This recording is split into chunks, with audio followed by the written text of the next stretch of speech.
I find that due to the state of emergency declared by the governor as a result of the COVID-19 pandemic, and in accordance with the governor's emergency order number 12 pursuant to Executive Order 2020-04, this public body is authorized to meet electronically.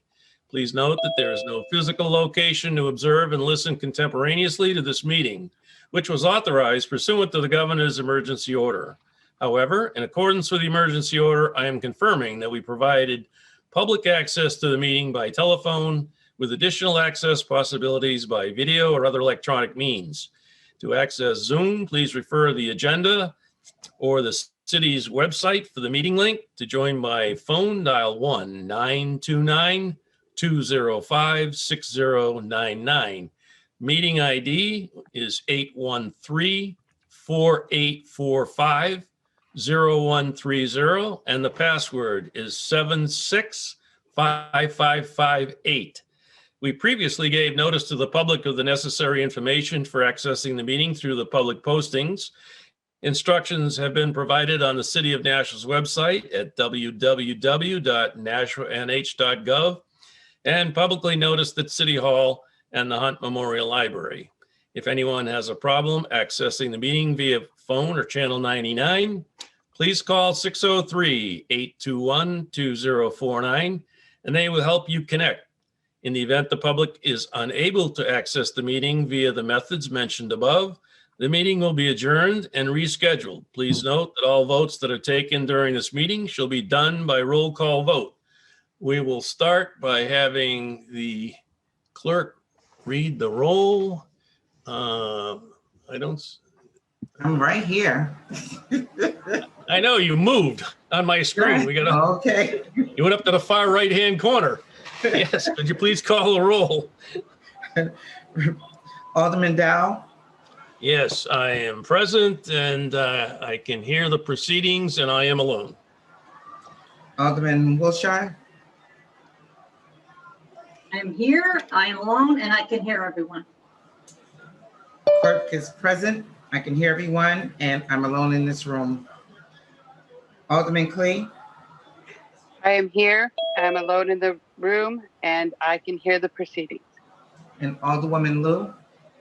She's not going to be with us. Did you say that? No, she's not going to be with us. She's on a plane somewhere. Miss Raymond. I'm here, I'm alone, and I can hear the proceedings. Miss Bishop. I'm here, I'm alone in the room, and I can hear you all fine. Miss Brown. I believe she will not be with us this evening as well. Miss Sharon. Hi, I'm here. I can hear you and I'm alone. And did I hear you say Miss Johnson wouldn't be with us either? Right, she's not going Okay. to be with us either. All righty. Okay. So we do have a quorum. We have 7. We have a quorum. So if there are no objections, I will waive the reading of the minutes of the previous meeting of March 25th, 2021, accept them and place them on file. Remarks by chairman. We had our first construction meeting at Pennachuck today. Things are underway at Pennachuck. They are commencing the work on building the parking lot so that we can take some of the parking spaces away when we start doing the actual building construction. We had a walkthrough on a couple of events, and I won't steal any of the thunder of the architect or the construction manager. And things are going very well. I will mention one thing that things are going to be very busy on the site this summer, as soon as school is out. And not only with that work on the school on both sides, but also the construction of the solar farm will be ongoing. And there'll be lots of traffic in and out for the solar farm. So we are going to secure the entire site, make it a construction area and a hard hat area. And there will be no activities at the school or on the athletic fields during the summer until school gets back. We will try to provide access to the track via the bridge across Henry Burke.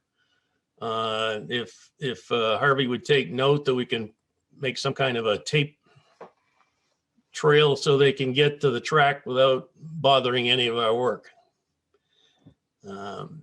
Okay, having said that, thank you everyone for being here this evening. Marks by school administration. Mr. Smith. Just one note on the agenda. So under construction manager's report, it lists 3 change orders, 1, 2, and 3. Those were actually what we call potential change orders. And they're all, those have been rolled into a single change order. And Ken from Harvey will explain that. They will all be explained, but they've been rolled into one single change order. Also, Ken sent me an additional thing, which I just sent out to everybody. That is an award for specialties. And we'll be taking that up at the end of Harvey's presentation. Anthony, did you want to say anything?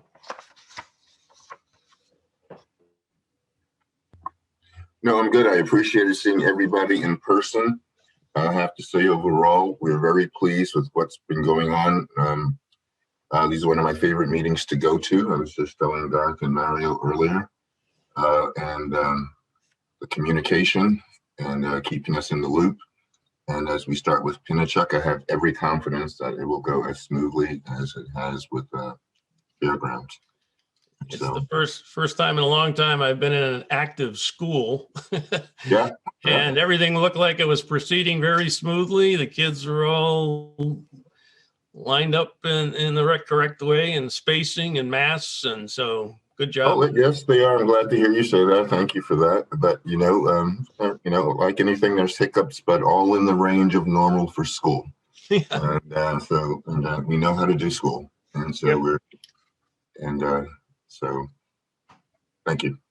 Okay, items for discussion, approval of invoices.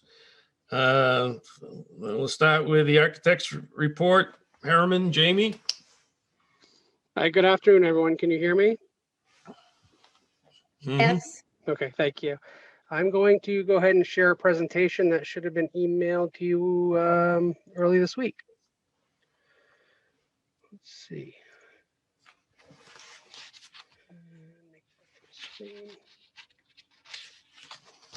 Can you see that on screen, full screen? Yes. Excellent.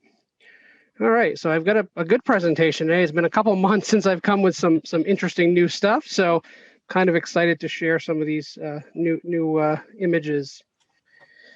I'll start off presenting some information on Fairgrounds Middle School, some kind of more recent discussions we've had on site, really around the furniture selections. So I'd like to present that today for Fairgrounds. Then we'll touch on Penachuk and some of the goings on there. I think most of that will come from Harvey during their presentation, but I do have a little something on interiors that we had a meeting on with Mr. Parker and the principal Falzerano. I think that was 2 weeks ago now, potentially, but it's time's going quick here. And then we also have a little design update on the new middle school, and then a review of the project schedule as it stands.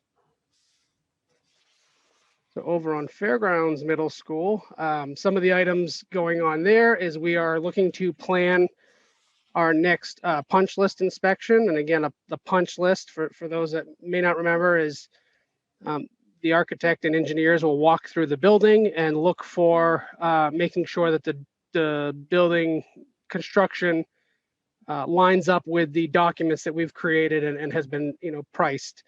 And so we walk around and just find things that generally they're small in nature, like there's some paint nicked off the wall over here, or there's a tile lifting up on the floor over here, and those are ideal punch lists, and then the contractor will come take that list and kind of make sure those items are fixed. The areas that we're looking at right now are I think it's next week, the Rotary area, I think a couple science rooms, just a small amount of area, but just some additional ones that'll be opening up after after the April vacation.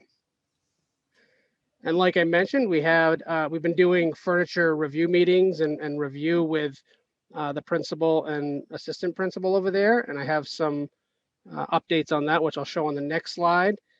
We've been continuing to bounce back and forth. I think kind of the latest correspondence with the principal over there will have been just she's been going around and confirming with her staff on some of the furniture, not only layouts, but selections to make sure we get the right amount of furniture, the right furniture, and you know, that kind of all those items that need to be thought about as we finish up that process.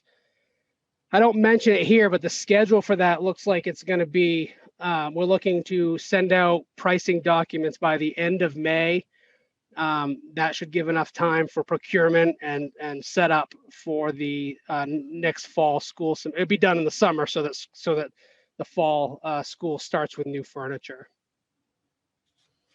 And then as we're looking at those layouts and selections, we're working on adjustments that need to be made based on the meeting, and then also possible alternate selections that will be placed in the in this rooms instead. We did a preliminary budget versus the actual. Excuse me. We took a preliminary estimate based on what we have for a budget, and the initial one actually came back quite good. I mean, it only used up about, let's say around 2/3 of the anticipated furniture budget. There'll be some consideration for, the bidding process and any, cost differences that actually are in the bidding period, but it looked good. So we're looking to try to provide some additional spaces and additional furniture that the principal and her staff had come back and said are not quite in the best of condition. I want to remind everyone here, we're probably not gonna be able to replace everything in the building, or actually I'm positive we're not going to, but we're going to try to first fill the spaces that are new or newly created and need that furniture, and then upgrade the furniture that is getting close to disrepair. And then finally we'd fill those kind of needs and wants in that list. So that's kind of our what we're looking at as a target for order of precedent to fill the furniture needs. So I gave a little snippet here up on screen. This is that teen commons area that we've been referring to a lot. It's got those nice colors. If you've done any walkthroughs, that really nice flooring.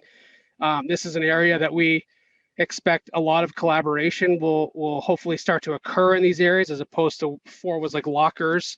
And collaboration may have occurred in those areas, but it didn't allow students to do work and collaborate. So the intent in this area is really to bring a variety of types of furniture together and allow for different uses. Now we show a particular layout here because that's how we're going to purchase the furniture. We're going to send this to the bidders or the furniture companies to bid on.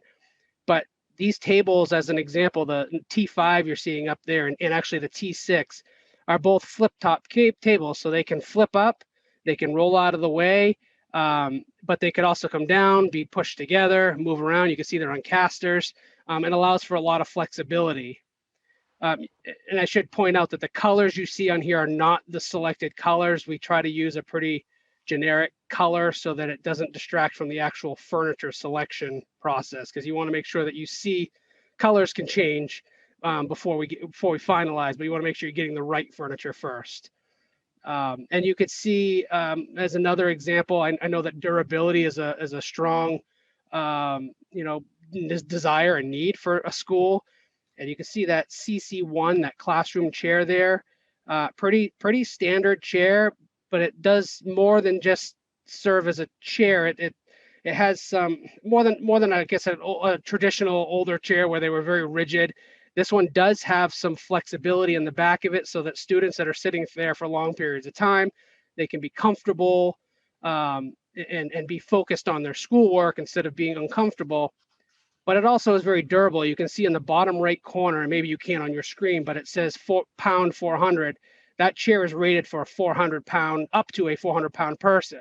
That's a durable chair. I mean, that's, I don't think that we're going to have too many issues with those chairs, based on that. And actually, the furniture we're looking at is from a furniture supplier called KI, and they make some of the better durable furniture in the industry for schools. So anyway, I'll continue on. There's a couple of desks there. One is ADA compliant, and then one is just a standard desk.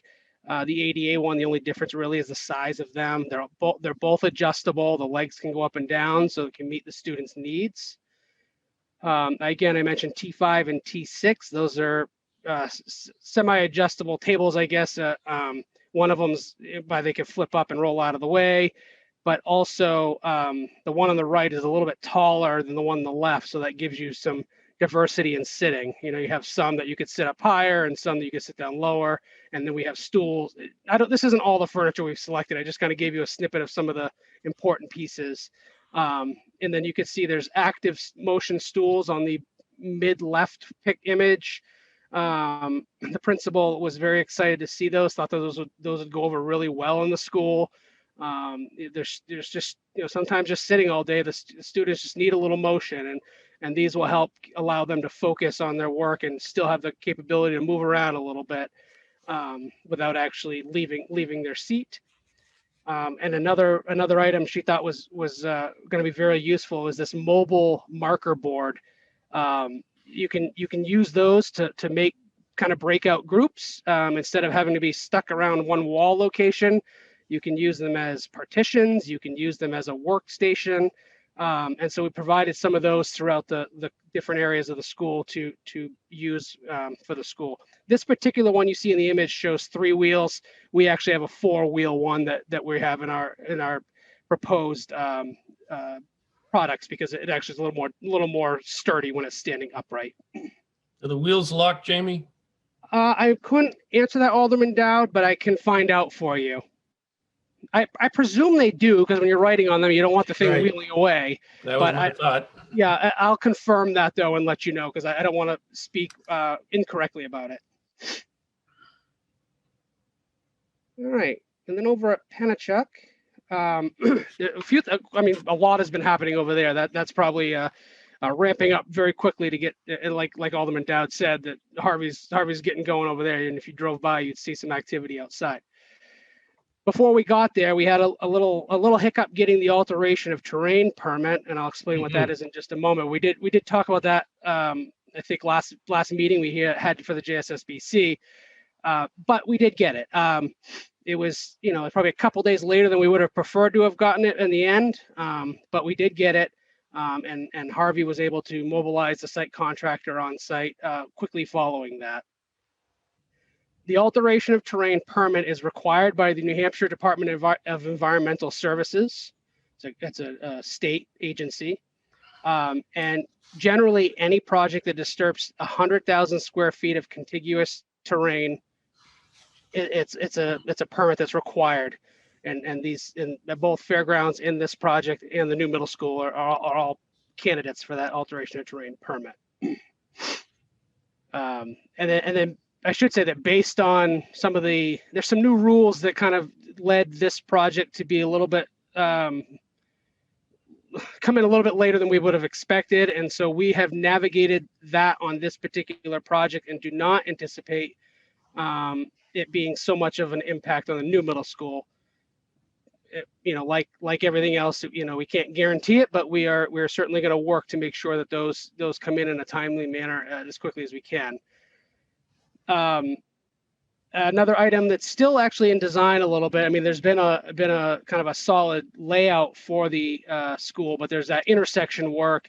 Another company outside of Harriman, it's Vanessa and Associates, is working on the intersection design. And with that, they've been having some meetings about some different easements and stuff that are needed in order to achieve the proper radiuses coming out of the school. So that intersection design is still underway. They've issued their 25% review set, and it's already been reviewed. So they're past that now. They're kind of in that next step. But I did want to mention that that's still out there, and I know that Harvey does have budget in there for the scope of work, but it's not a finalized price just of yet, because that design is still underway. And then Harriman's been seeing quite an influx of submittals and RFIs from Harvey. And we're trying to keep up with those. I think we're probably a little bit behind right at this moment because so many came in, but we are working very diligently to catch up and get all the ones that are the hot and urgent ones that Harvey has conveyed to us, and trying to get those back as quickly as possible. Again, and a submittal is just basically product data sheets and information about the products and things they'll be using on the construction site based on our original documents. So we just confirm that it meets the intent of the project, and then accept or have them resubmit. And then an RFI is a request for information. So if there's something that's not clear on the site, or they find something that's different than we expect, they would issue us a question and we will respond to it. Interior room signage and numbering. I've been having some discussions with the Director of Safety and Security and been working on those documents. And so that's still bouncing around a little bit, but we're looking at the room numbering and stuff inside the building, and just making sure it meets.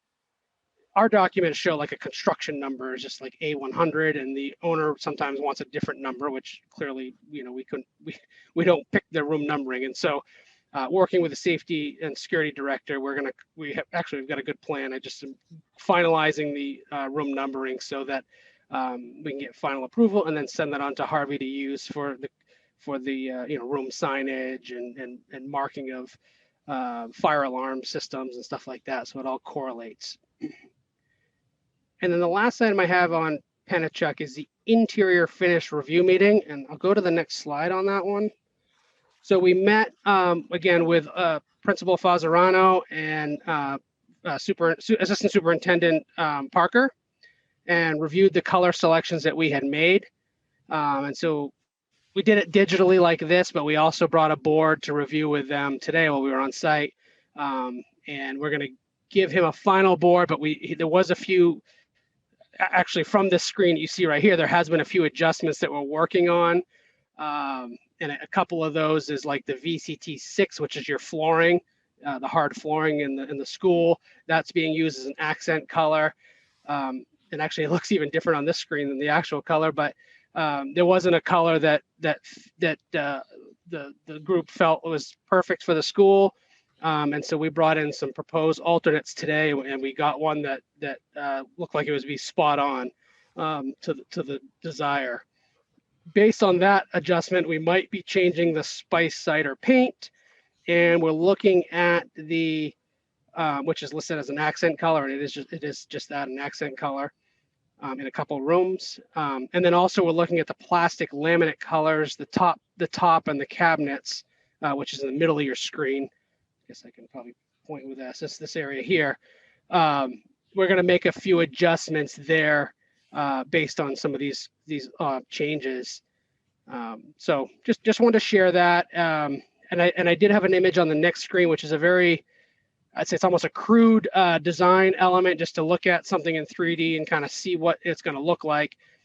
And I would, before I switch to that screen, I'd ask you to kind of note these common accent colors, these red, blue, green, and yellow here, just to give you a little indication of where those will be used. Yeah, we tend to let the principal and the staff help select these colors with the architects, because they're going to be living with this for a number of years. So rather than any other politicians making color selections, which didn't work too well in the high schools. Colors can be tough, right? Because I mean, if you find a color that everybody likes, I'd like to know what color that is. Yeah, I know. Especially on the walls for accent colors and stuff like that. So I had mentioned those 4 accent colors, and you can see, I mean, this color does not represent the colors I just showed you, and I can go back to show you them. But, you know, this is an area inside these commons area. You know, we have at the end of each wing here, or inside each wing, you can see this blue line here and the blue line here. Well, those are the little accent areas we're going to have, and that kind of represents this. So you're looking kind of in a collaboration room here is this all glass wall, and of course there's a door in there. You don't see it in this particular image, but we'll have some nice little color accents. So these little pops of color. I don't know if anybody on this call has been in the Penachuk. There's some all the walls are complete like one field color. You know, there's no areas of accent or interest. And actually, it's hard to navigate through that school if you're not familiar with it, because there's no way to say, go down to this area and turn over here. And so one way we're doing that is this is showing the VCT flooring that we're putting in with little pops of color, and then everywhere that there's like a node to another corridor, like this is what this is corridor to corridor. So this is looking down from the admin area down the corridor, and you can see this little node with a few blue tiles and this little bit darker gray tone. And that'll give you an indication there's an event happening there. And the event is you can turn left and go down the other corridor. So if somebody says, the classroom wing's down at that second little blue area then the floor there, you'll know where to go. And I'm going to go back just a screen real quick to kind of show you what those accent colors were. One, we're talking about replacing that VCT6, but you have that blue there, you have the little bit darker gray and the lighter gray, and then just the general field color, which will match most of the area of the school.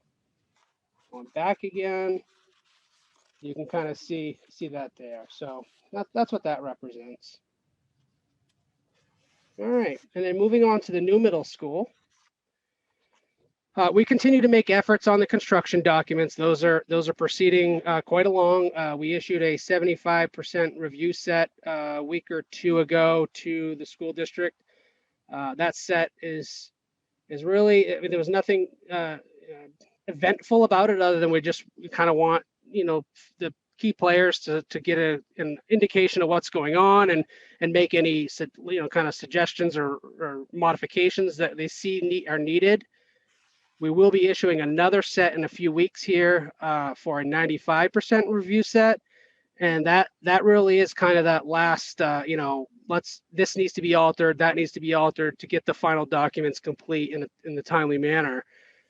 Things after that 95% review set review is going to happen in the construction document set, and at that point Harvey's already pricing things, and so those start impacting the cost later on.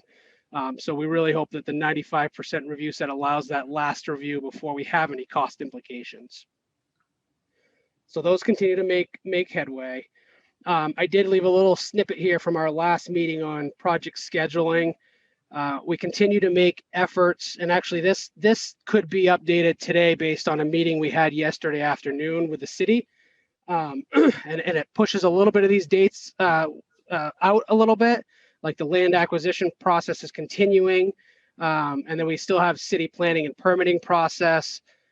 Those are finding themselves to be another month or so beyond what we show here, as well as the environmental permitting process. We're still looking to issue our documents come between the May and July period. Actually, that's including pricing and stuff like that. But again, we're analyzing all these dates to make sure that we're landing where we expect. And construction mobilization is slated right now for the summer of 2021. But again, with permitting and stuff, like I mentioned earlier about the alteration of terrain permit, we got to make sure that lands. And so we continue to assess the schedule continuously to see where, when the school is going to be finally open. And then I wanted to share a little bit of design work. If you've received the package and you look through, you've already got a chance to see it. So the surprise factor may be taken away. But for people in the public, I think this would be a nice little imagery to me, it excites me. I mean, this is what I do, but hopefully others, it excites people too. So you walk into the school, you get through the secure entrance, you're allowed into the school. What is the first thing you're going to see once you get into that school? Well, you're going to be seeing this cafeteria, the performance area. And so I wanted to share what that's going to look like when you walk into the school. Final colors have not been selected or anything like that, but I wanted to give some imagery of what you can expect. So you walk in and you're standing in that blue arrow that I just showed. Off to the left, you have the community stair where kids are going to gather and they may watch a performance. They may be eating their lunch there. They may be collaborating together. You have the balcony up above that goes to the learning commons, the library, and those green squares that are coming out, that are reaching out to you. That is the learning commons. That's the library up above. It's looking down, and we're making a few adjustments here. Like we're thinking we may end up putting, this it's kind of that last finishing touches, right? We're thinking about moving this corner over to this side so that it looks down over the performance, and it's almost like a box seat over the performance stage. You have this rulon wall here that you see. It's like it's a wood finished wall, but it has acoustic properties in it that help with sound. I know that was a concern that's kind of been out there early on, and we talked about that. So all this wood paneling has like acoustic properties, and you'd say how does wood have an acoustic property? Well, it has these reveals between them have like this material that helps deaden some of the sound from bouncing around. And then of course we have ACT ceilings, which is really good for sound performance. And this is going to be a high NRC, which is like a noise reduction coefficient, I guess, I think is what it stands for. That, don't quote me on that one though. And so, and then we're still looking at these overhead doors that would go into the serving areas of the kitchen. I think they may not be glass like that due to some fire rating requirements. There probably be like a coiling door, but we're looking to dress those up so it's not just a big steel overhead or a stainless steel overhead door. So that's that image. And then if you were to go up onto the community stair, so you came in, you went up this stair and you're looking out over the community stair toward the performance platform. This is kind of the other view looking down. So you've got this really neat wood finished proscenium opening of the stage, reaching out into that space, but almost like hovering out there and looking at you. And it really creates this really nice focal point to that space.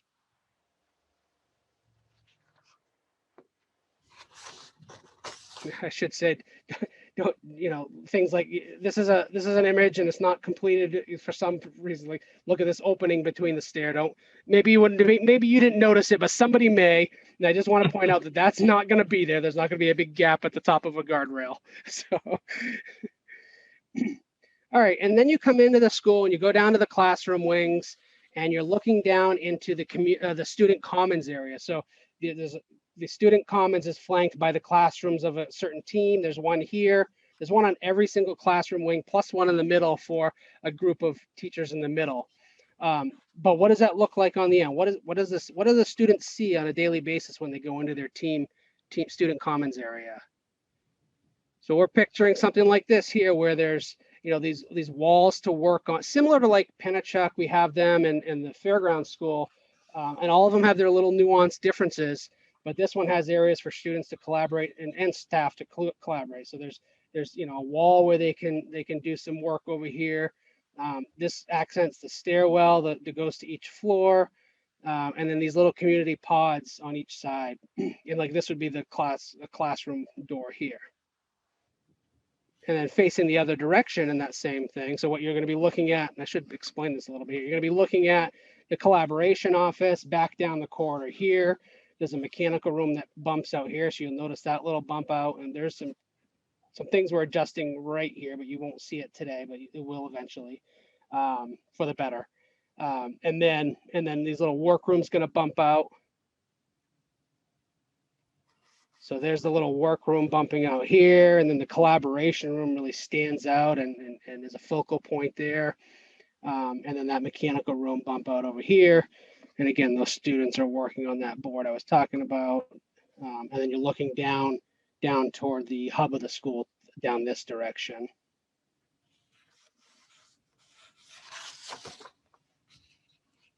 All right. And then moving into the schedule, we did kind of touch on it a moment ago in the new middle school. So that's kind of illustrated here in a bar chart. But Pennachuck, you can see we're getting into construction now, and that's going to go right through to November 22. And then going reverse here, going up the screen. Fairgrounds is getting close to the end here. We're working toward the summer here for that one to finalize. Okay. So I'll stop sharing my screen here. There. Are there any questions? Sharon? You're on mute. Mute. Okay, now I know. I can never find it when I need it. I just had a question about the acoustics relative to the Learning Commons and its proximity to the cafeteria and the cooking area, because so many activities go on in the Learning Commons. I mean, you're going to have a lot of groups in there, a lot of learning, a lot of research, a lot of project work. And I just wanted to make sure the acoustics were fine also for that. Yeah. Being a retired school librarian, I just am concerned. Absolutely. Yeah, so we're providing insulated glass up there. So the glass that you do see is not just a standard, see-through glass. It provides some acoustic properties through that.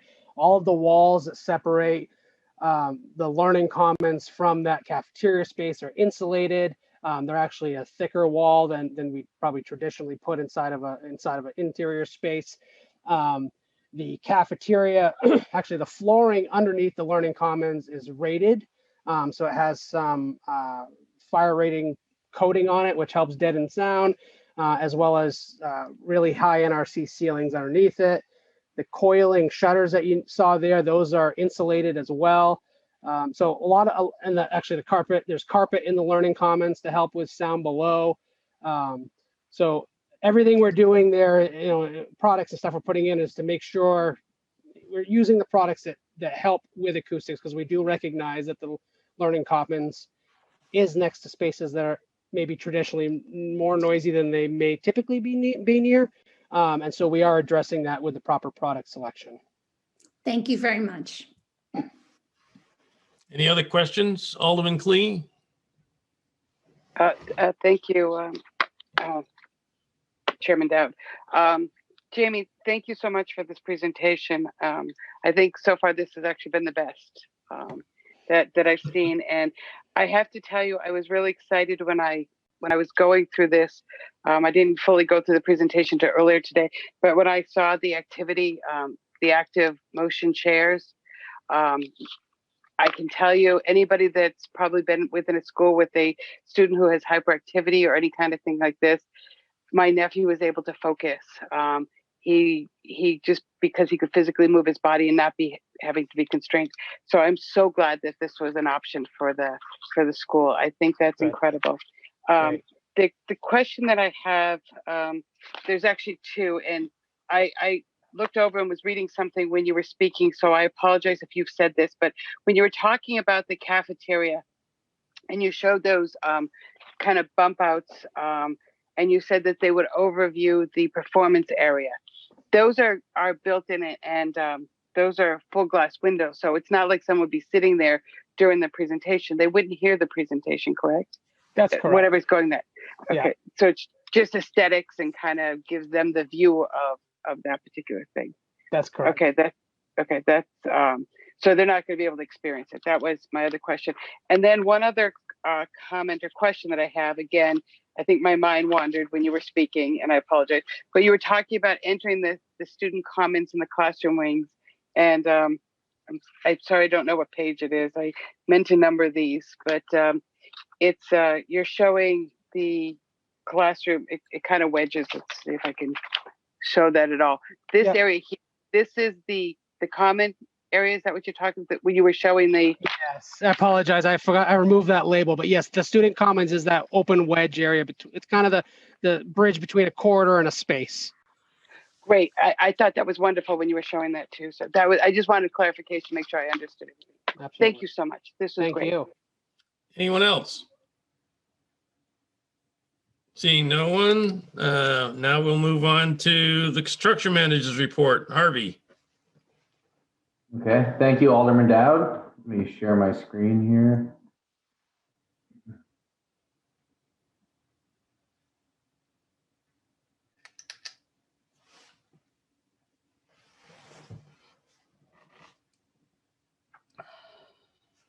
Can everyone see that and hear me? Yep. Yes. All set. All right, well, thank you. So tonight I'll give a quick update on more of the construction front for Fairgrounds and Pennachuck. We'll obviously touch on the new middle school as we progress towards construction and pre-construction later this summer. So this is the update for April. So a lot of the photos that you'll see were taken last week, and there has been more added progress since then. So I did add a few photos to the presentation that was distributed. So I hope everybody enjoys those. It definitely adds to the space. So we'll jump into Pennachuck first. So just to kind of update where we are right now. So last month and the previous month, we did, with the help of this group, we approved, I'd say 98% of all the trade contractor bid packages for the project. So there was a very fast and aggressive buyout, very helpful to get the construction project started smoothly and swiftly. So we're working through, as Jamie mentioned earlier, we're working through the submittal process, and that's basically to get the correct materials approved so we can get the material to the job site and build the building. So on the paperwork side of things, that's where we're standing there. So Jamie and I are exchanging volleys and moving paper around and making sure that the talented guys in the field can build the building. So right now, as Alderman Dowd mentioned, we're working in the northeast corner of the job site, and I've kind of highlighted and circled where we're working. This is an aerial photograph of the existing site. So this is kind of adjacent to the existing tennis courts and track. So we're not touching, we're not altering the tennis courts or the track. We're making sure that there's proper access to those areas during construction and safe access. So right now we've since demolished, and you'll see in the photos this island here, and we're developing the first parking lot that's required to be in place before we can start the digging for the self addition down here, because we're going to be losing some of these parking spaces at the south of the school. So with that, part of the challenge was to develop a logistics plan. And basically, the logistics plan is just to make sure that all the buses and the parents and the students know where to go and where we're going to be working, make sure that we have a safe job site, and we're communicating with everybody. So we did have a meeting. Alderman Dowd also mentioned we had our first meeting today. We have a bi-weekly construction meeting with Harriman, plant operations, Mr. Smith's team. The school has also invited Principal Falzerano and Vice Principal Hardiman are also invited. Assistant Superintendent Parker attends these meetings as well. So it's a good meeting for everybody to meet every other week and discuss project issues, concerns, and it's been a very, very good process throughout Fairgrounds. So just to give a quick update on what we're doing on site right now. So we've since stripped all the asphalt and existing loam and grass that is there. We've established our construction fencing and set up the logistics plan with the help of Principal Falzerano. And we're now establishing the subgrid for the asphalt paving, and we've installed the subsurface parking lot system that will handle the stormwater. So we'll be hopefully turning over the northeast parking lot in the next 2.5 weeks or so as we move into the south portion of the site. I'll show you some photos of where we stand right now. So here you see in the upper left-hand corner, you can see just how close we are to the existing tennis courts and the fields. So we do have, make sure that there's safe access to, just off the right side of the photo here is the entrance, the walkway entrance to the fields and the tennis court. Part of the challenge is we have parents coming and going and buses coming and going. So we had to turn a 1-lane road into a 2-lane road. So it's a constant thing to monitor, but with good communication and lots of signage, I think that it's been going smoothly, and we'll continue to work through these items as we get through this summer. So the goal is the plan is when the students and faculty return in the fall, all of the new parking spaces and drive lanes for the bus loops and the parent pickup and drop off will all be established as part of the final design. So we want to make sure that we're not interrupting the flow of school when it does return. So a lot of this work will be taking place this summer when the site is vacant for no school. Upper right-hand photo is just a standard what a parking lot looks like when you strip all of the old asphalt off of it. You can see it piled up there. So we basically strip it down to subgrade, which is the level of dirt that we need to that is designed, and then we put the new pavement down. And then here's a typical what a typical construction entrance looks like in the lower right-hand corner. Lots of signage, making sure that it's known that this is a construction site, it's an active site, and that safety is number one.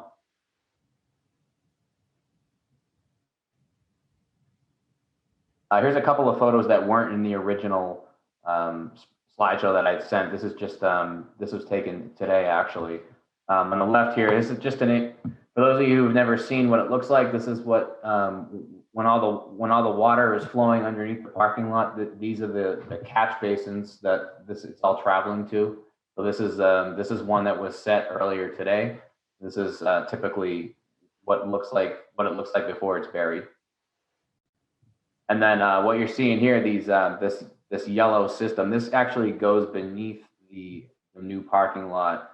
And what these subsurface systems do, whenever you pave or cover a large area with a impervious material such as asphalt, you need a different way and a better way to handle all the stormwater runoff. So this is a part of Harriman's design. There are actually, I think there are 5 systems located throughout the site with all the new parking areas. This is just an example of something that we do that gets buried and we never see again. That's really it for Pennachuck. I'll move over to Fairgrounds. I know Jamie had given a nice update on what was going on there, and he did a furniture review plan. I know he's been working through the furniture selection with the school and with the principal, and I know that's progressing nicely. I think everybody knows that the student return was this Monday, so it's been a quiet week, which is always good in our field of work. There were no issues, and just trying to keep the lines of communication open and making sure that our work is not interfering with the day-to-day of the school. Jamie also mentioned the punch list. The punch list items that were issued as part of the first phases that were turned over. That's the area is in light blue. So part of the challenge of an active school is we can't get into these areas to perform this remedial work while class is in session. So often we utilize weeks like next week with vacation weeks, Saturdays, Friday afternoons after the staff and the kids leave. So that's something that we're working through, and then we follow up with Harriman and make sure that all of those items are addressed and properly done so. So what we're focusing on right now in the next week or so, turning over next week and during vacation, there's the area in purple. This is we call it the octagon area, and these 2 adjacent science rooms, and also this yellow area, which is the new addition. It's for the new principal's offices, internal suspension, the new multi-use bathrooms, the new entry to the school. So there's going to be a lot of nice changes that I think not even the photos I'll share tonight will be able to kind of convey. We're basically doing all the finishes right now, so it changes daily. So I try to get the best pictures I can. And then after we turn over these spaces, we'll be renovating the gymnasium. We'll be taking that over next week, and then the remaining science classrooms will be part of the final turnover, which takes place in July. Just a couple of milestone items to note for this week. We did walk with the fire marshal today for the purple area and the yellow area, and everything seems to be lining up nicely. So we do expect to get the certificate of occupancy next week, and it'll be ready for students to occupy when they return after April vacation. Here's an aerial photograph of the job site. Something that Harvey does. We have a company with a drone come in and take some photographs of our job sites periodically during construction and after construction. So this kind of gives a nice view of you can see where we've been working. So starting over here on the left side, you can see our active work area with our construction fencing. At the time of the photograph, you could still see the scaffolding for the masonry was still up. So it still looks pretty active.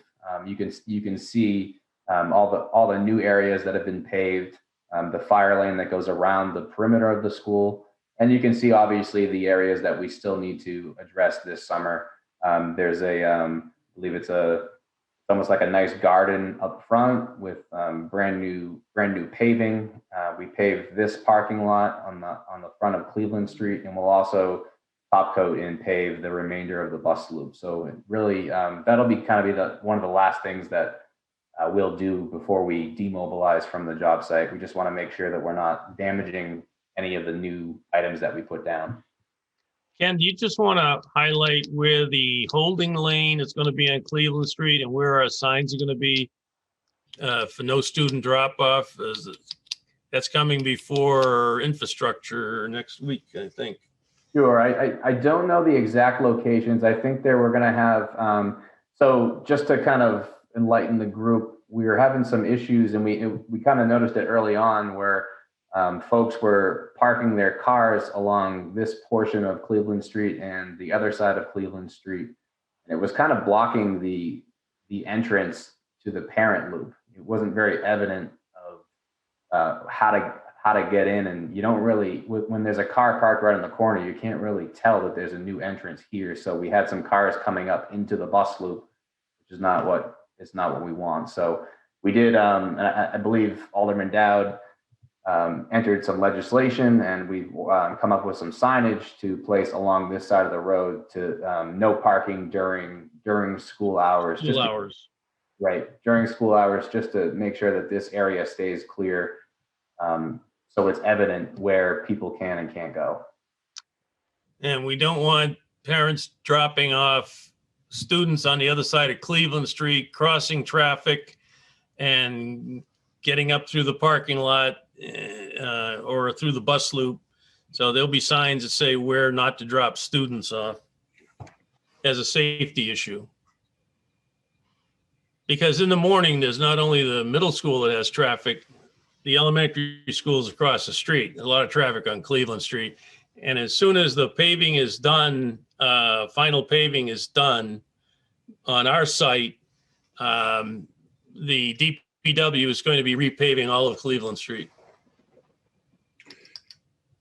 Ken, you might want to point out too, if I might interject, the solar farm that's on the roof now. Yeah, yes. I don't think anybody's ever seen that before. Yeah, there's a lot of solar up there. Thank you, Carl. Yeah, so we've been, as you can see, a lot of the solar panels will actually be reinstalled on the new portion of the roof. So that's we've been coordinating with Revision Energy. I believe he joined us for a meeting a few months ago and kind of explained the scope of his projects across the city. But it's just another piece of the puzzle that we've been working with, and it's been great to deal with. You really don't, it is true, you don't really notice how many are up there until you see this photo. And for some that haven't been to the site, point out the two temporary portable classrooms. Right, so down over here in this photo, you can see the new portable classrooms around the back side of the school. You can see there's a covered ramp for inclement weather. So I know those are being used currently, and I think I checked in there today, and the folks seem to be happy that are in there. So It's been nice to see that space being used. So we finally were able to take down the front tenting of the new addition. This photo was taken last week, so it gives you an idea of what the front of the school will look like. I mentioned a garden. So I guess, where this worker is standing, there's a garden, there'd be various plantings there. So it's really going to dress up the front of the school pretty well. The windows were just installed just after taking this photo. So there's some nice metal trim that goes around the perimeter of the windows. There's metal trim around the roof edge. So this does get cleaned up quite a bit. This was just, again, it changes daily. So this was a photo taken last week. The photo in the upper right-hand corner here is just an example of a window opening before a window's installed. So we have the precast windowsill here. This blue stuff that you see is the waterproofing and the membrane that keeps the water on the outside of the building from going inside of the building. So it's kind of a cool look that most people don't really get to see before how a window goes in and how it's installed. The photo here in the bottom right is, I guess, just as you walking into the new entrance on the, I guess where this white pickup truck is, that window had not been installed yet. So this is the kind of corner office view. So this window was just installed just after the photo was taken. Right now, this plywood here at the underside of the canopy, that has since been installed, and there's a nice tongue and groove underside of canopy wood that'll be installed there with some nice downlights. It's going to be a real nice entrance to the school. So here's when you walk in through that same vestibule. These are some photos that I took more recently. I took these yesterday. This is as you walk through the vestibule. So on the left-hand side of this transaction window is as you would walk in from the exterior. So again, this is similar design to what is over at Pennachuck currently, the bulletproof glass and the pass-through tray with there's some nice wood trim that goes around the perimeter of the window. So this is a nice way to dress up the space. You can see the ceiling grid is going in, and the painters have begun painting. I'm told that they should be complete within the next few days in there. So it's the space is really starting to look nice. The photo in the middle here, you can see the interior. We call this storefront windows, doors, similar to most schools. Similar setup to what's over at Pennachuck right now. You have the exterior doors that will look similar to this, and then you'll have this second set that's inside. So once the administration faculty buzzes people in, that's how they get into the school. This is the multi-use bathroom. So this is, if you recall, this is on the more of the right side of the new administration area. So you can see all the new wall tile has been installed. All the toilet fixtures have been installed. The specialties, which is the grab bars, the toilet paper dispensers, toilet partitions, that will all be installed on Monday and Tuesday. And we'll have, again, I mentioned earlier, the final inspections will be taking place on Thursday of next week. So the spaces really take shape pretty quickly. It doesn't take a long time for it to look like a finished space, just a little, perform our final cleaning and these little touch-ups, and the space is ready to go.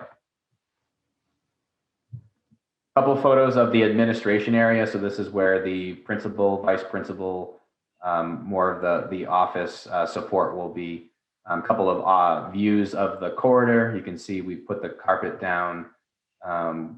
We put this floor protection down just to protect it so we don't damage the carpet during construction as we perform these minor touch-ups. This photo here in the middle is a kind of a work room. This is more of it's like a break room. The standard kitchen break room for the teachers and staff. And then there is a brand new millwork mailbox center for all of the faculty and staff. Again, these photos were taken today. So those photos were taken late last week. These photos were taken today. You can see how much things develop in just a few days. We got the ceiling tile. The ceiling tiles are going in. It just really makes the space look more complete just wanted to show how quickly it changes. The new doors have been installed, the new hardware has been installed, so it's really starting to take shape and look nice. I know that the principal and her staff toured this space today, and they were very happy. Here's an example of a typical science room renovation. So as I noted on the plan before, we were renovating 2 science rooms for this turnover phase. So I just wanted to kind of show a typical elevation view of one wall before, as we complete it. So here's the photo on the left is, we perform any electrical rough-in and plumbing inside the wall with the metal stud framing, and then we drywall. And then after the drywall is finished, we install this nice new science casework. I think there's a few different types and sizes of sinks on each elevation. And you can see the sinks have since been installed, but they were not installed in this photo. Going back to the science rooms, the science lab tables were delivered today and installed and set up. So those are set up in the center of the room, and they really do tie the space together nicely. This is a couple of photos from the center octagon area. This is where the drafting and robotics and the ELL classrooms are. This is kind of a cool space. Really like what Harriman did with this. This photo was taken today. I did add this.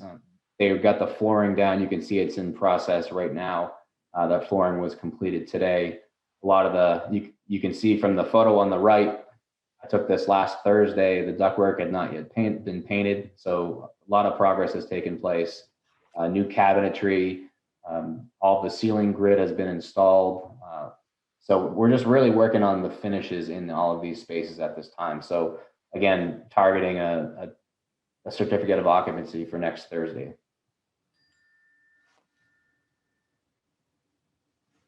That's it for construction update. Is there any questions? Any questions? Anyone have any questions? Alderman Clee? Thank you, Mr. Chairman. Just a real quick, is it possible that we'll get all of these extra pictures that you've taken? Will they be with the minutes, or can we get those beforehand? I do share all of this information with my constituents who are very eager to hear about it. And some of those pictures that you showed, I know there were only a couple of them, are actually exciting because you can see the big difference between even a week ago. Yeah. And I think they'd love to see those. Definitely. I'll make sure that the updated presentation gets in the package. In the minutes. Yeah, the minutes usually take a little bit of time. So if we could get those even beforehand, Mr. Chairman, that would be great. All right. Thank you.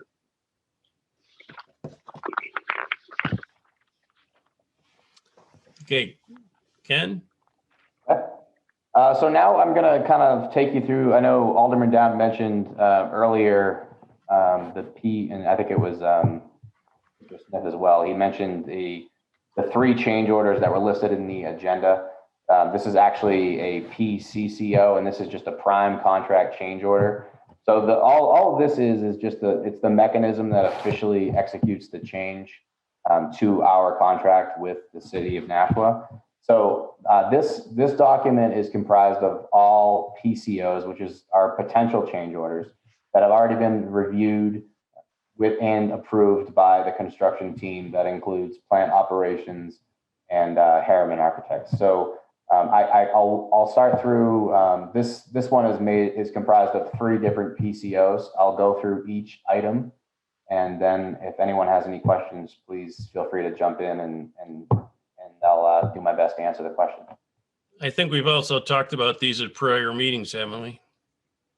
We have the roofing alternate that was part of the presentation last month, but the other 2 items are new items. And I'll touch lightly on the roofing alternate, and then we'll go into the other 2 items.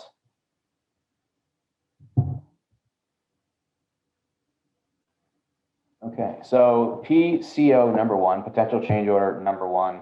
This was the roofing alternate that was presented as part of the roofing package. It was decided that this would be presented as a change order to the project budget. This references Harriman sketches SKA 18 and 24. And I believe this is for the portion of the roof that was repaired as part of the collapse some years ago. Correct me if I'm wrong, Mr. Smith. No, well, this is more the flat section in between the roof. The part of the roof that collapsed is actually a shingled roof. Yeah, we were replacing the other parts of the roof. This was the one that originally wasn't going to be touched, but since we've also decided that we're going to replace all the air handlers for a number of reasons. They've reached their end of life, and because of COVID, to get the better air quality in the school, we're replacing the air handlers. So it makes sense to fix the roof, which is also at the end of its life. And also I think it's also going to be the area for solar panels, Sean? Yes, that's correct. Yeah, so you don't want to put solar panels on top of an old roof. And just to clarify, this was bid out as part of the bidding process with the competitive bid proposals that were sent out. So these values were highly vetted and included as part of. We had a feeling that this work was going to be performed as part of the project, so we made sure that this was part of our bid comparison process internally at Harvey. So this is a PCO1, and the total value for PCO1 to demolish the existing roof, replace the existing roof, and any required labor and testing that will entail the scope. And that is for a total value of $272,991.58. And that is PCO1. So do we need to vote on each one of these? No, I think Rick, we can vote on PCCO1 as a whole. I'll just Okay. All right. Yep. If that works for everybody. Okay. PCO number 2. This is a PR. This is something that architects call a proposal request, and this is whenever sometimes questions arise in the field, requests for information. In this case, we were going through the submittal review process for the shop drawings to get the steel beams approved and released into fabrication. And there was a question that was asked about if an additional steel beam was required. And in reviewing with Harriman's structural team, it was noted that there was a need for this additional beam. So this PCO that has been approved is to provide this single additional beam and all welded connections for a total value of, zoom in here.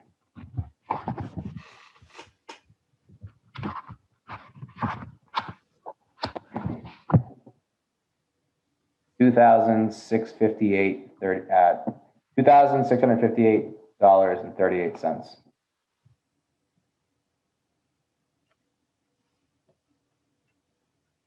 The third PCO is for PR3, proposal request 3, and this was the power company service revision. And the origination for this change was the power company, Eversource, noted that they would like to relocate the utility pole from its original shown location on the documents.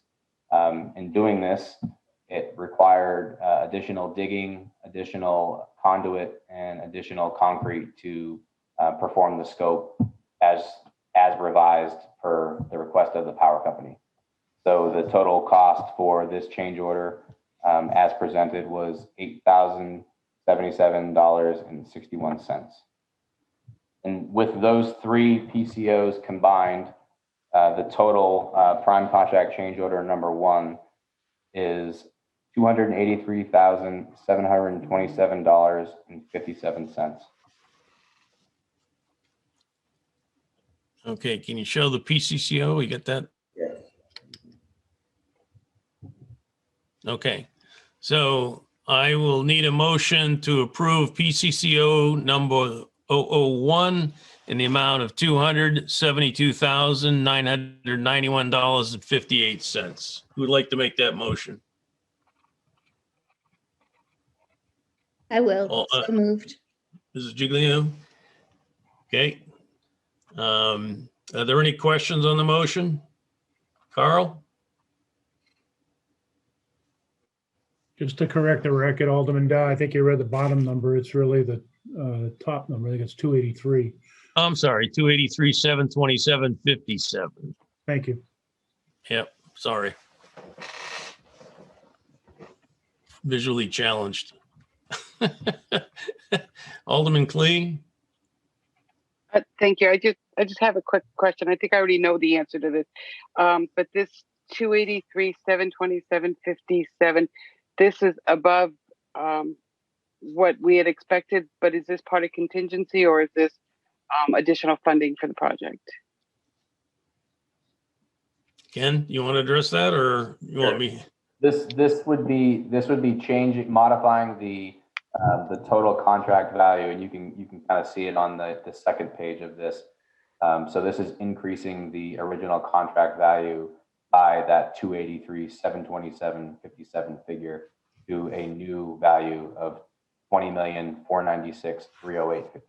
So this is increasing the contract value. But still it does not require any additional funding through the Board of Aldermen.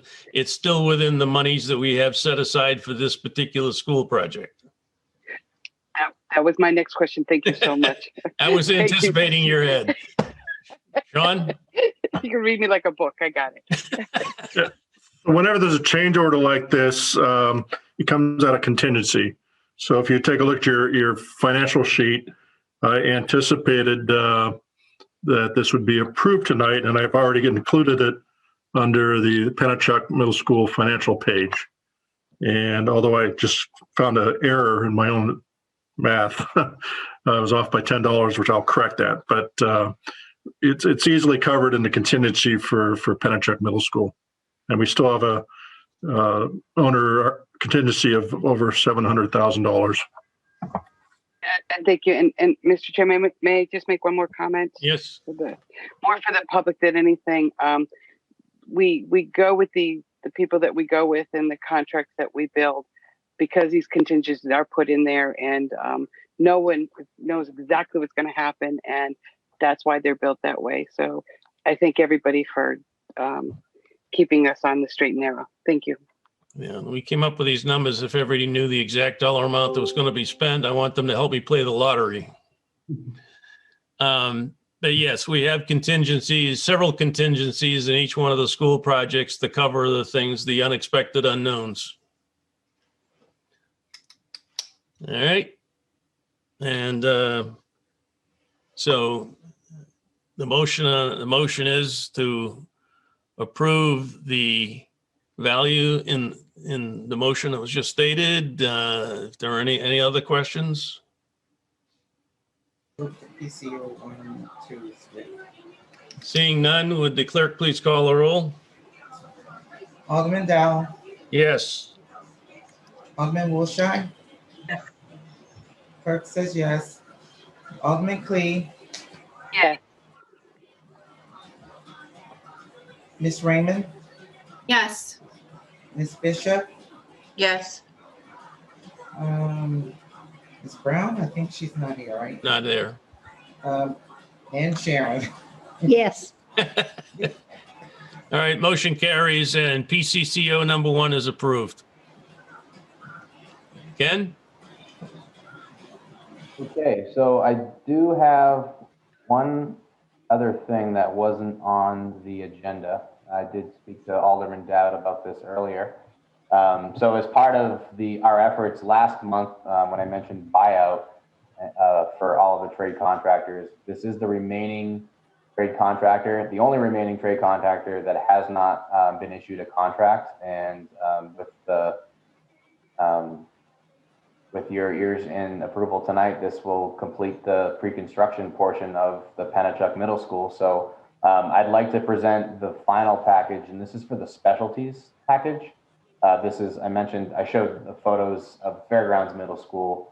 I mentioned the toilet partitions. So this bid package includes all the toilet partitions, the cubicle curtains in the track, all the toilet accessories, and owner furnished items that the city purchases that we install as part of this package.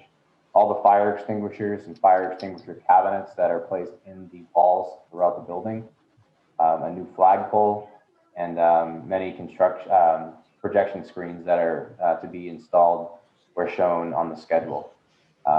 So we did receive 4 bids for this scope of work. There was one bid that was shown to be incomplete.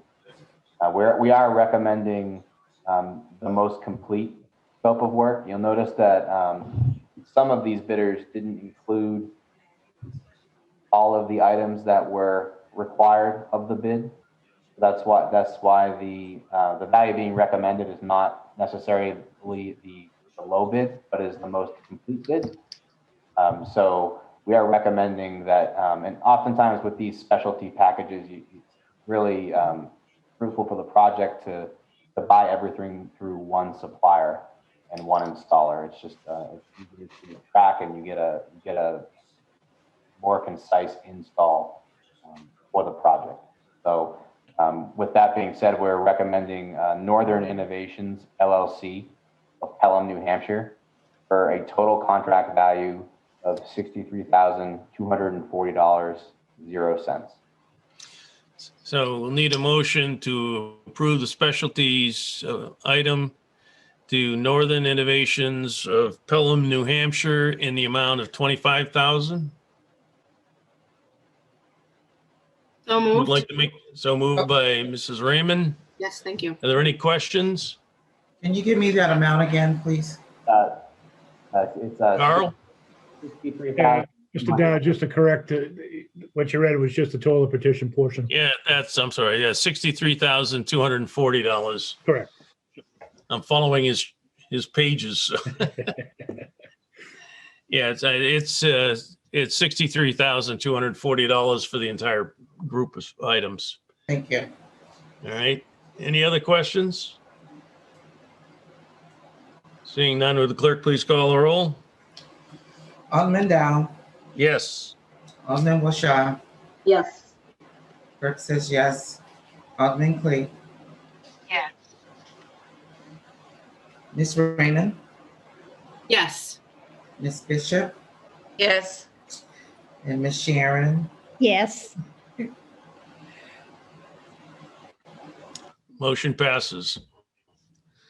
Okay. Is that it for Harvey? That's it for me. Thank you, everybody, for your time tonight. All right. Sean, Vanessa? Yes, good evening. We have 2 contract amendments for Vanessa and Associates.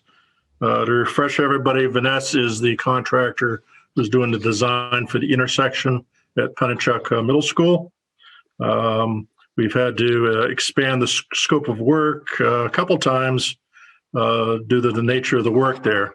So the contract amendment number 1, the amount of $4,000, that is to have them assist us with the design for utilities. So there's a natural gas, what they call a vault underneath the Manchester that needs to be moved. We're also dealing with utility poles from Eversource, and all that needs to be coordinated. So that's what that amendment is for. I did provisionally approve it, subject to the joint special approving it tonight. Should I just do both of them, Rick, or? Do both of them together. We do them together. Okay. Amendment number 2 is also for $4,000. And this had to do with a new easement that we need from Pennachuck Waterworks. So with the expansion of Manchester Street to accommodate the left turning lanes, We had to take get an easement for a small sliver of land from Pennachuck, and they were quite willing to do so. But again, we need to have that designed into our design and work and develop actually an easement plan for that. So that's 2 amendments, each in the amount of $4,000 for a total of $8,000. So I'll need a motion to approve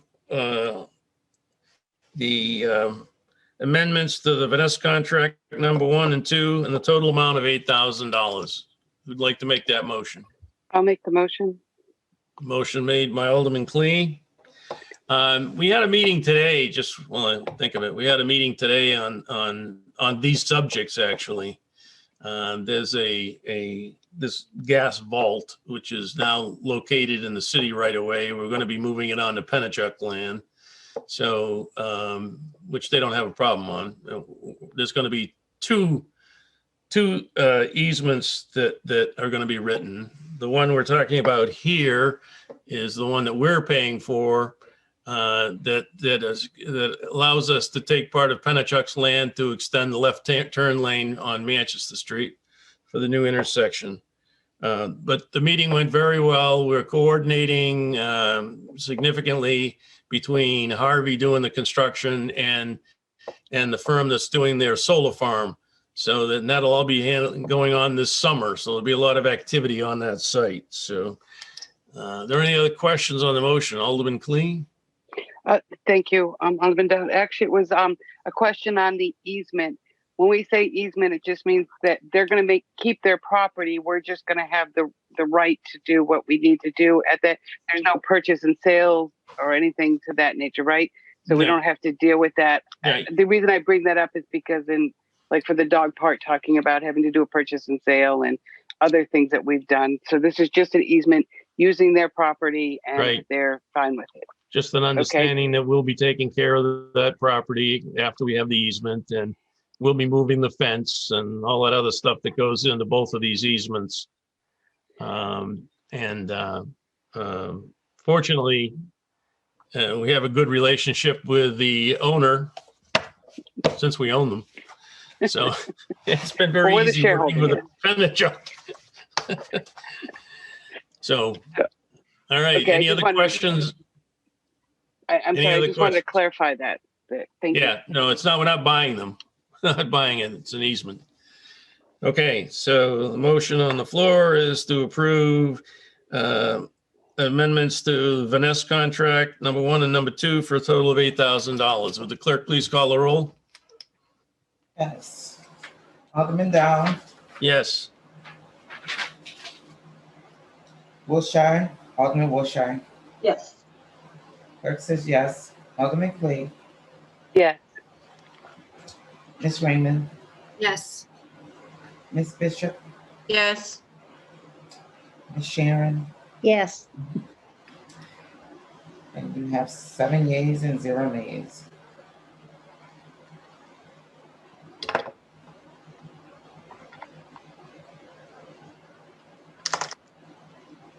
Okay. The next item, Mr. Smith, the network upgrades for Fairgrounds Middle School and Pennachuck Middle School.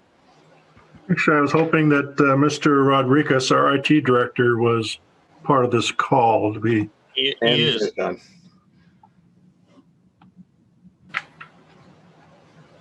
Can you hear me, Sean? I can hear you. All right, I'm here, Sean. So I'll take this part. I'll leave you be with this. All right. Thank you. No problem. So the Department of IT see qualified bids for through our E-rate process, and that runs from the window opens from early January till the end of February. We did receive some bids. This part of the E-rate process is to get discount funds for telecommunications, internet, and upgrades. So, and these were part of the infrastructure upgrades for the following middle schools, Pennachuck and Fairgrounds.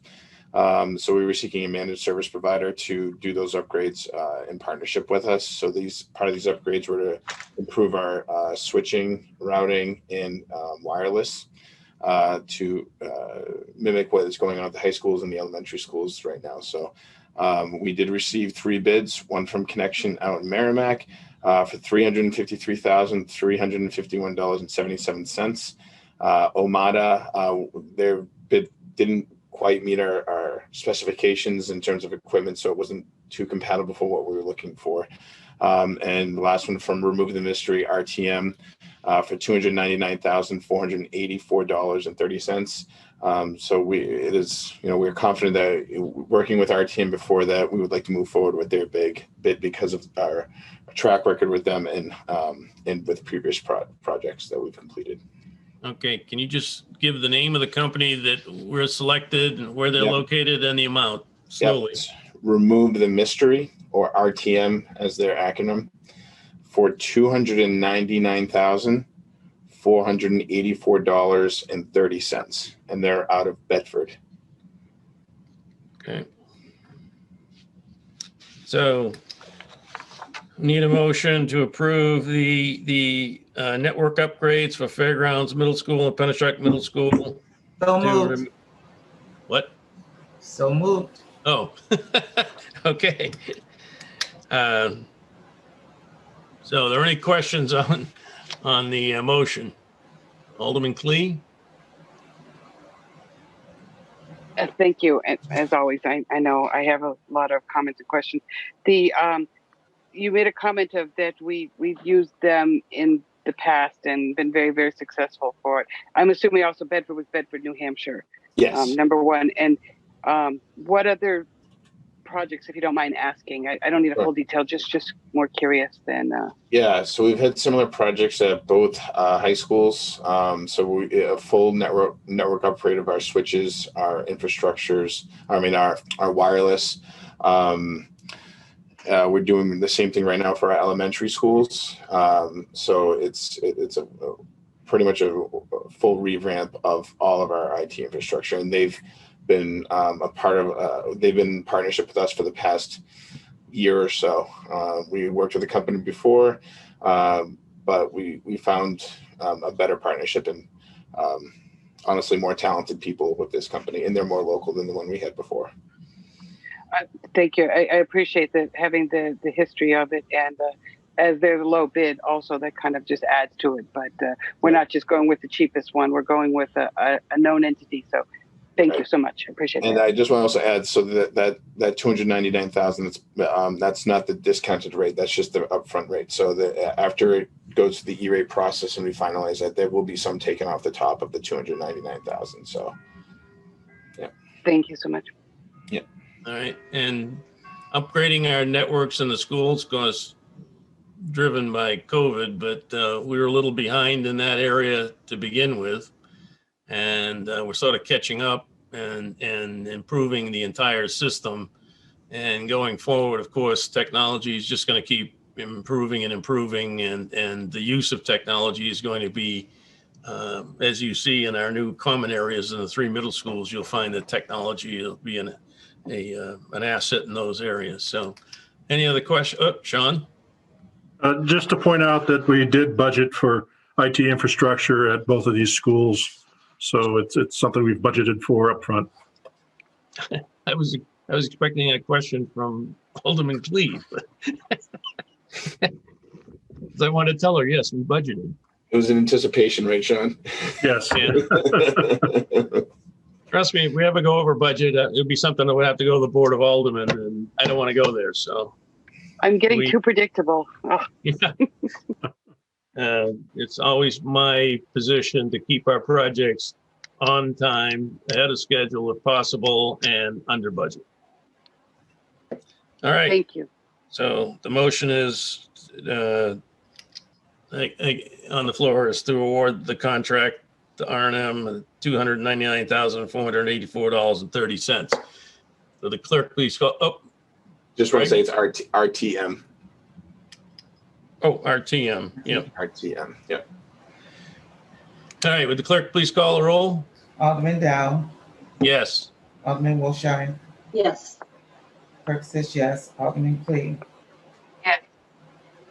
Ms. Raymond. Yes. Ms. Bishop. Yes. And Ms. Sharon. Yes. All right. All right, invoices, unless you have something else, Sean, invoices?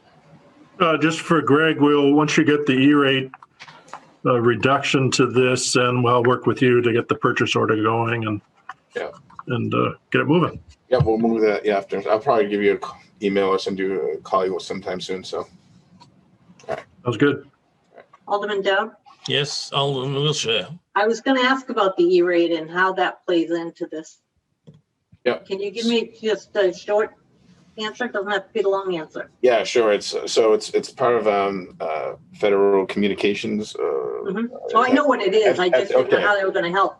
Yeah. So we because of our free and reduced lunch, we qualify for 65% discount rate off of the total cost. So once work is completed, then that's when the discount rate comes in. So the window is already open for reimbursements for companies after work has completed. So we can start moving forward with at least Fairgrounds now, then Pennachuck in the future. So Very nice. Yep. It's good. Thank you very much. Greg, this is sort of an unrelated question, but it came up at a previous meeting. Do we have any of our schools that don't have fiber? No, all our schools have fiber. Well, I take that back. Brentwood right now it's kind of like, it's called the split horizon, but they're moving over to Franklin Street, so they will be fiber. So once we're actually working with Sean and his team, and we put that out to bid as well to connect fiber from City Hall to the new Franklin Street location. So everybody will be connected through fiber. Excellent. So now that's on. Yes, Mr. Bishop. Are we worried about the cost that's being redistributed to us because of the missing free and reduced lunch applications from this year? Believe they are using previous years because of the attendance. So I think, don't quote me, but I think they're using 2019. Yeah, I'm pretty sure I heard they're using 2019.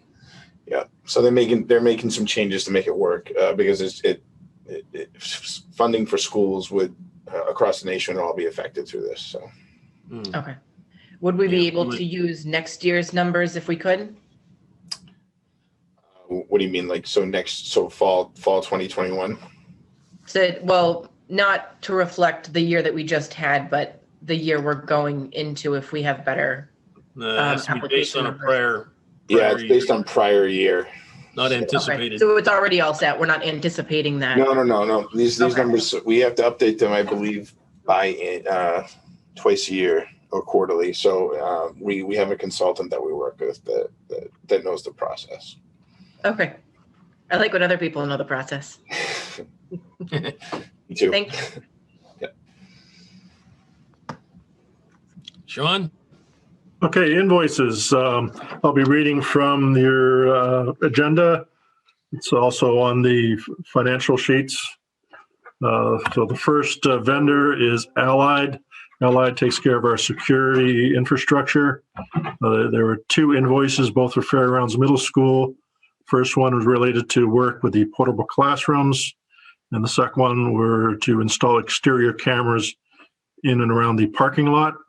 The two invoices came to a total of $29,629.52. We then received three invoices from Harriman Architects and Engineers, one for each of the three middle schools we're working on, Fairgrounds, Pennachuck, and the new middle school. Those totaled $228,879.47. We received four invoices from Harvey. So the first two, the lower two amounts were for pre-construction costs. So whenever a construction manager comes in, they typically get hired well before the construction actually works, which is what we did in this case. They help us and they help the architect develop the budget for everything, and then they're working well before the construction actually starts. So they gave us a number for that, and they've been invoicing it. So that's those first two invoices. Then the next two numbers are larger. Those are for the actual construction at Pennachuck and Fairgrounds Middle School. So those 4 invoices totaled $845,080.58. The next vendor is Horizon Associates. That was for appraisal services related to the new middle school site.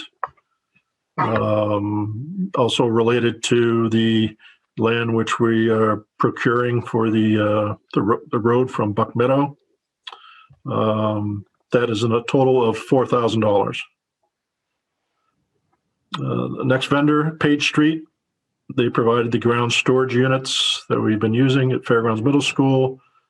2 of them, that's the amount of $190. Next, RPF Environmental. They are industrial hygienist. So they observe any abatement that takes place on site. And their invoice was for $595 at Fairgrounds Middle School.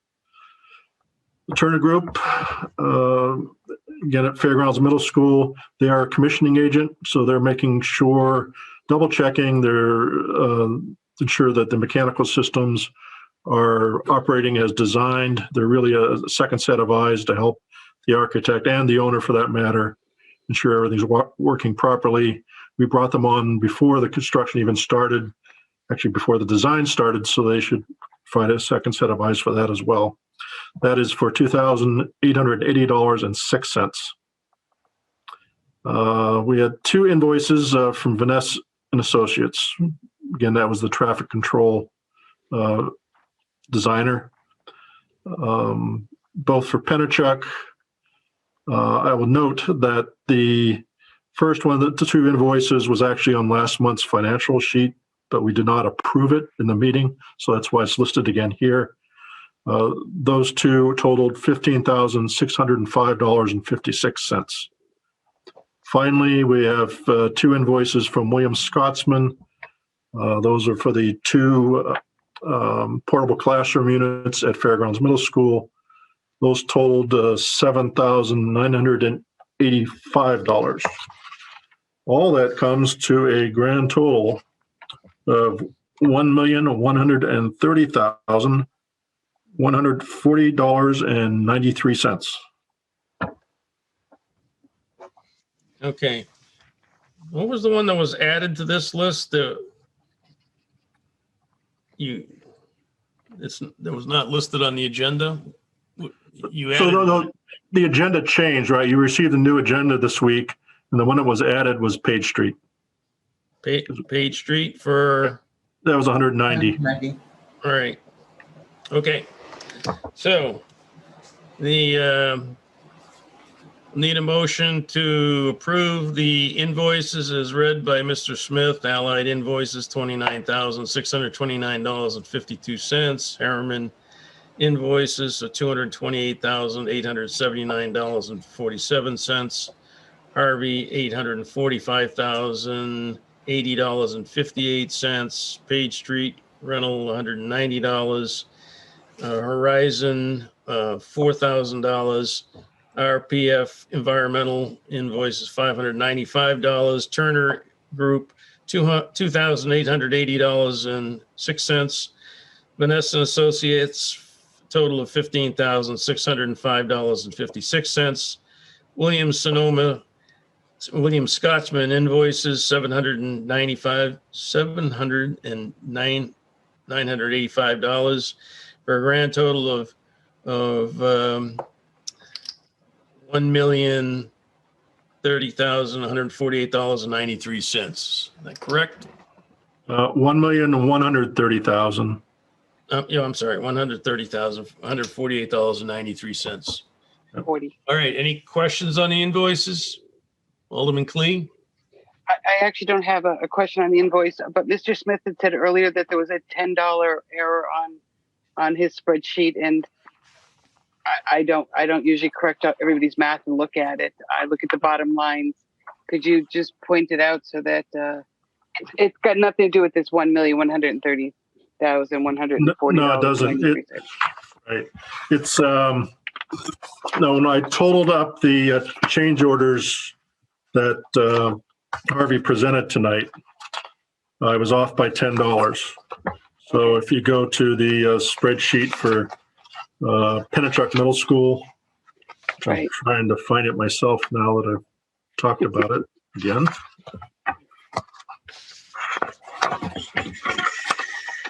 Almost So there. the $20 million, it's off by $10? So no, if you go down to that financial sheet for Pennachuck Middle School, you'll see I on the side, I wrote down a total of the COs, meaning change orders, of 283, 737, 57. That should be 727, 57. Great, So thank you so much. I'll correct that next time. And I'm willing to make that motion, Mr. Chairman. Okay, the motion has been made to approve the invoices as read. Or any questions? Alderman Wiltshire? I like this motion better when it was William Sonoma. Yeah. Too many catalogs. Just a force of habit. Yeah. You wish you could spend that much money on them. Yeah. So, okay. Any other questions? Seeing none, would the clerk please call the roll? Alderman Dow, Yes. Alderman Wilshire, Yes. clerk says yes. Alderman Clee, Yes. Miss Raymond, Yes. Miss Bishop, Yes. and Sharon, Yes. 7-0. Thank you. Motion passes. We'll pay the invoices. So, and also if you look at these financial sheets, you'll see we're doing really well relative to the $120 million for this project. But of course, the new building and the new school will be the biggest expense. But we're doing very well on Fairgrounds, and it looks like we're going to be doing very well on Pennachuck. So we're in good shape. Comments by committee members? Anyone? Again, there are a lot of meetings going on. We had several today, and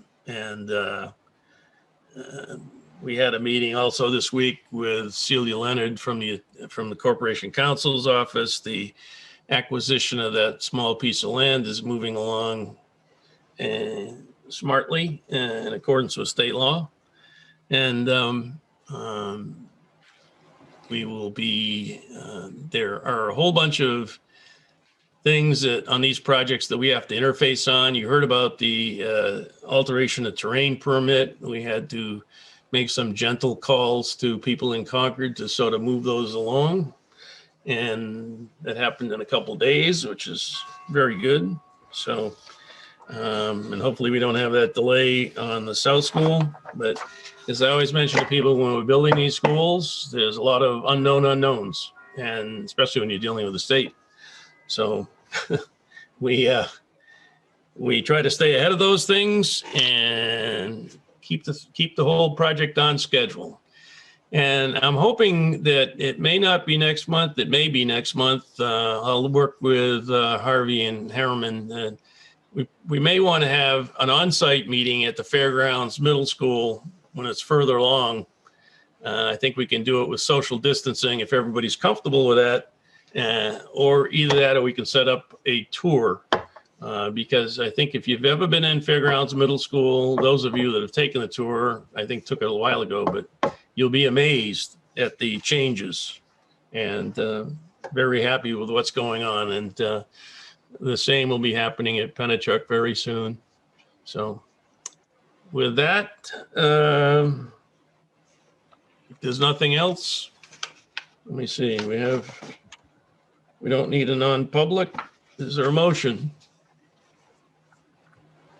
Laurie, you want to make a motion, don't you? Move to adjourn. Motion is to adjourn. Would the clerk please call the roll? Alderman Dow, Yes.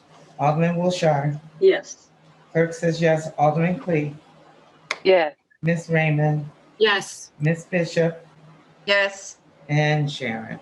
Yes. All right, motion passes. We're adjourned at 8:43 p.m. Thank you, everyone. Good meeting.